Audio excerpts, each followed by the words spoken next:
అని చెప్పి చేశాము అని చెప్తున్నటువంటి విపక్షవాదాన్ని నమ్మాలా? ఎవరిని నమ్మాలి? ఆంధ్ర రాష్ట్ర అప్పు ఎంత? నిజాలు దాస్తున్నారా, అబద్ధాలు చెప్తున్నారా?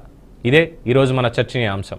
మనతో అందుబాటులో ఉన్నారు వైఎస్ఆర్సీపీ నేత తన్నీర్ నాగేశ్వరరావు గారు, అలాగే ఆమ్ ఆద్మీ పార్టీ నేత ప్రముఖ చార్టర్డ్ అకౌంటెంట్ నేతి మహేశ్వరరావు గారు, పోతుల బాలకోటయ్య గారు. అందరికీ నమస్కారం అండి. నాగేశ్వరరావు గారు, ఎన్నికల్లో హామీలు లేదంటే ఎన్నికల్లో ఏ పార్టీ వాళ్ళైనా చేసుకునేటువంటి దాంట్లో 50% నిజాలు ఉంటాయి, 50% అబద్ధాలే ఉంటాయి అనేది ప్రతి ఒక్కరికి తెలిసిందే.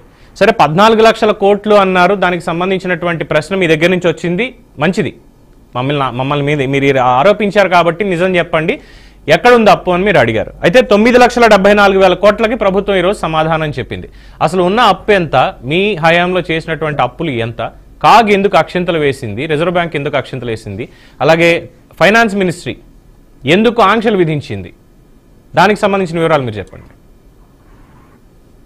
ముందుగా బిఆర్టీ న్యూస్ వ్యూవర్స్ కి, అలాగే ప్యానల్లో ఉన్న పెద్దలకు అందరికీ కూడా నమస్కారాలు.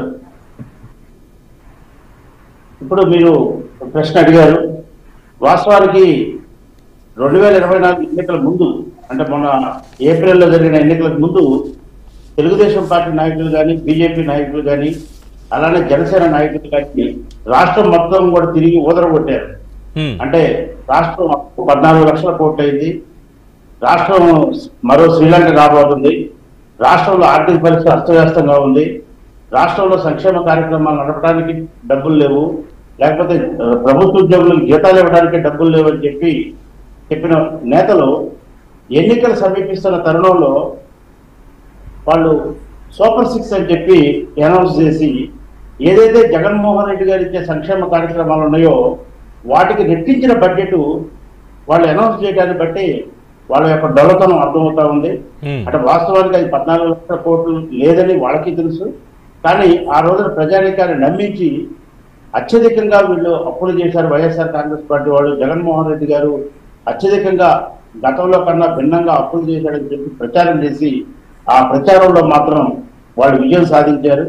వాస్తవానికి చూస్తే మరి మొన్న బడ్జెట్ లో చూస్తేనేమో 6.5 లక్షల కోట్లే ఈ రాష్ట్రానికి అప్పు అని చెప్పారు. మళ్ళీ ఇవాళ చంద్రబాబు నాయుడు గారు, ముఖ్యమంత్రి గారు మాత్రం వారు కార్పొరేషన్ అప్పులు, ప్రభుత్వ ఉద్యోగులకు ఉన్న అప్పులు, అలానే కాంట్రాక్టర్స్ ఉన్న అప్పులు అన్ని కలిపి సుమారుగా 9,74,000 కోట్లు అని చెప్పి ఇవాళ ఇంత ఉంది అప్పు ఈ రాష్ట్రానికి అని చెప్పి మరి తెలియజేశారు. వాస్తవానికి మరి మాకున్న సమాచారం మేరకైతే మొన్న ఫైనాన్స్ మినిస్టర్ గారు చెప్పిన దాని ప్రకారం 6,50,000 కోట్లు ఈ రాష్ట్రంలో అప్పు ఉందని చెప్పి మేము భావిస్తా ఉన్నాం. రైట్. మహేష్ రావు గారు, అసలు రాష్ట్ర ప్రభుత్వానికి సంబంధించి ఉన్నటువంటి అప్పు ఎంత? ఎందుకంటే మీరు ఒక చార్టర్డ్ అకౌంటెంట్గా రాష్ట్ర ఫైనాన్స్కి సంబంధించి గత 10 ఏళ్లుగా